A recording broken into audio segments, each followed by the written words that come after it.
আমার সকল সনাতনী ভাই বোনদের চরণে এবং সাধু গুরু বৈষ্ণবের চরণে আমার কোটি কোটি প্রণাম।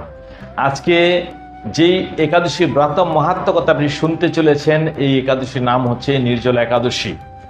এই নির্জলা একাদশীর আরেকটা নাম হচ্ছে পাণ্ডব একাদশী। কেন এর নাম পাণ্ডব হয়েছে সেই কথা অবশ্যই বলবো। সর্বপ্রথমে আপনি শুনে নিন এই একাদশী পড়েছে কবে। জ্যৈষ্ঠ মাসের শুক্লপক্ষে এই একাদশী পড়েছে 23শে জ্যৈষ্ঠ বাংলা, অর্থাৎ আগামী শনিবার, এবং ইংরেজি হচ্ছে আপনার 7ই জুন। পালনা হচ্ছে আপনার পরের দিন 7টা 12 মিনিটের মধ্যে। এই একাদশীর দিন অবশ্যই আপনাকে শ্রীহরির পূজন করতে হবে। এই একাদশীর দিন আপনি কোনো রকম ভোজন করতে পারবেন না। এই একাদশীর মেন মহত্বই হচ্ছে জলকে ত্যাগ করতে হবে। সূর্য উদয় হয়ে গেলে আপনি আর জল খেতে পারবেন না। পরের দিন পালনা করার পরে, অর্থাৎ সূর্যোদয়ের পরে আপনি জল গ্রহণ করতে পারেন, আপনি ভোজন করতে পারেন।